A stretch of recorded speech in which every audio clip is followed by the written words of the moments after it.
This week our focus is going to be on a writing skill, and we're going to be focusing on show details. This is when an author wants to show a feeling instead of just telling the reader. Let's look at the first of all. When an author wants to let you know that a character is happy, they don't always write, "Kevin was happy." Instead, you might see a sentence like this: Kevin's face just lit up and his grin split his face. If we look at the words that this author used, the face lit up and his grin, which we know indicates happiness, was so wide it split his face. Probably not literally, but what a great visual for us.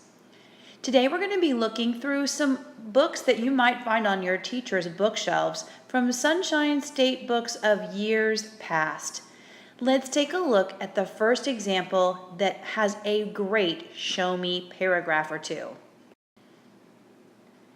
Let's see what this one says.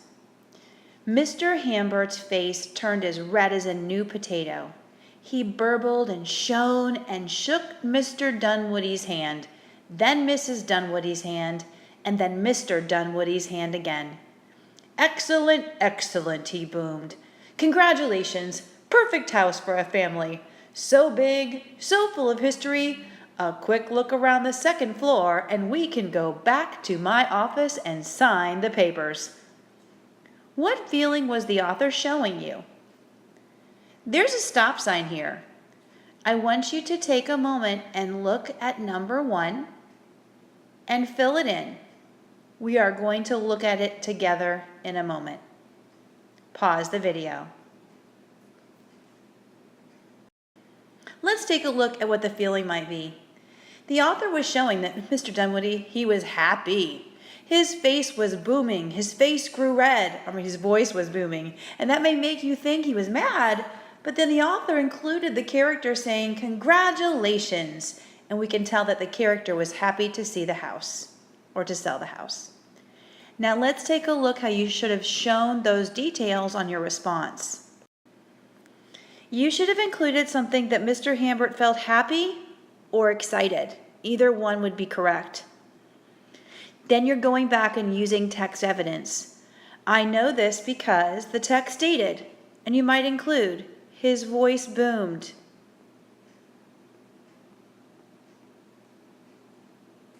His face grew red.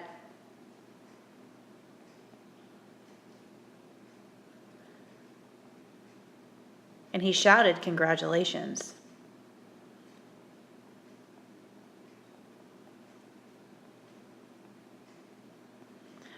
This all shows that he was glad to sell that house. Now, when we're looking at the way that we are using those blanks, this identifies my inference. This backs it up with text evidence, and this gives me my opinion again. Let's take a look at the second example. Mama Lou returned, her nose all powdery, and climbed onto her observation chair, a tall chair with ladders on each side that sat at the head of the kitchen table. The mysterious words "lifeguard on duty" had been painted on the back a long time ago. The chair creaked as Mama Lou heaved her large thighs up each rung, pausing halfway to catch her breath. At the top, she adjusted her blue bathrobe that sat down with the loud humph. "Which of you stupid dunderheads is gonna bring me my cheese?" Mama Lou asked, her 2 twin chins jiggling. "Get a move on. I'm starving to death." What is the author showing here about the character Mama Lou? Here's a stop sign. Pause the video and fill in what you can come up with using text evidence for number 2. Let's see how you did. This is one of the first times that this character is introduced in this story, and I've got to tell you, the author really wants us to get a terrible picture of her. She is selfish to ask others to do something, so that could be the one that you chose. Also, I wouldn't say this to Mama Lou's face because she's so mean, but The author really wanted us to know that she's a large woman. She's observing people, so she must be bossy. And this is the title of the book, which is called For Fortune's Magic Farm. It's an excellent read if you're looking for something. Now let's look at how you should have number 2. You should have said something like, the author wanted me to know that Mama Lou was large, or bossy, or selfish. Now you might have different supports for large. If I was going to include large, I would say how she had to heave up and she had large thighs and she had to pause to take her breath. If I wanted to use bossy, I would say how she was observing people and that she shouted to others. If I was saying that she was selfish, I would use the text evidence of shouting at people to bring her cheese. She's only thinking of herself. And then this one, I would rephrase my opinion here. And this shows she's a big woman. So it's not the exact same word. I'm putting it again in my own words. Let's take a look at number 3. Vince was 37 pounds of shiny brown mutt. He had a long, skinny build, beady eyes, and a giant white funnel around his neck. He looked like a cross between a dachshund and a lamp. We had met the very first day I'd arrived here at Barb's country house. I nodded at him that morning almost 2 weeks earlier. It was a gesture of goodwill. He didn't nod back. Fine by me. I didn't need any new friends. I could, however, use a new lamp.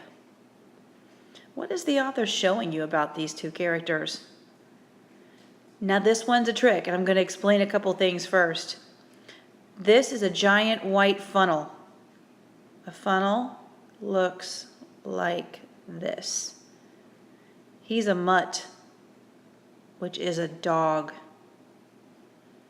Take a moment again, read it to yourself, and see what the author is trying to show you about these 2 characters. Pause the video.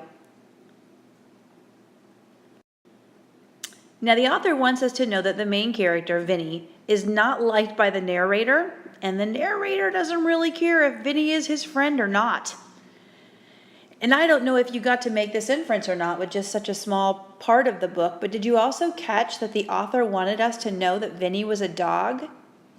Not only is Vinny a dog, but the narrator himself is also a dog.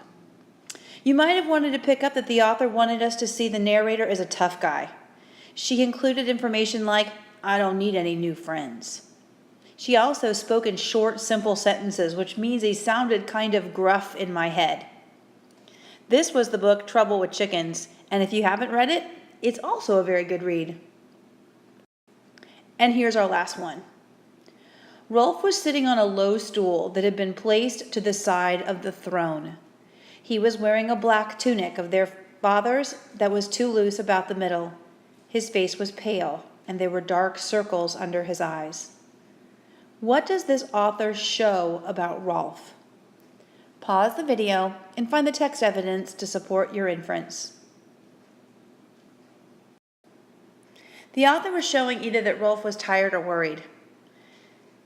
Please ignore the rest of the writing here and just listen to what I have to say, because I think that there was a typo here. The author was showing that he was tired or worried. He had bags under his eyes. His face was pale. He might have lost weight because his robe was way too loose. This story came from Tuesdays at the Castle, which was a Sunshine State book about 2 years ago. Now let's look at what you're going to do to show your understanding of how to show details. Because show details make their readers think. They don't just say things like this was awesome or worse, this is cool. They show that they feel that way. So now you're going to practice. I want you to think about the feeling jealousy. What does this feeling mean? What would someone look like if they were jealous? What would that person do to show that they were jealous? How would that person act to show that they were jealous? So now what I'd like for you to do is on your worksheet, it says, try this with some support. Give me a good sentence or two that shows that someone was jealous, and try really hard to not use the word jealous. Pause the video. Now, hopefully you included some information like his face was green with envy, or he stared at something with a desire to have it for himself, or he looked at the pencil and wished in his heart that it belonged to him. All of those tell me that the person's jealous without telling me, if you know what I mean. So now you're going to look at your worksheet, and this is for my best listeners only. You're going to see 9 choices. You must pick 3 of them. And on the back of your paper or on a piece of notebook paper that you attach, you're going to create a few sentences showing 3 of the 9 examples. It could be a sad baby, a happy principal, a huge storm, an upset mom. Chances are you've seen that. An excited boy, a scary costume, an angry teacher. Hopefully you haven't seen that. A sick kid, or a delicious dessert. Don't write about that one if you're in my class, because I always am trying to go on a diet. You're going to make me break it if it's really good. So try your best on this, and remember, you have to do the part on the back. Don't be one of those people that don't listen to directions.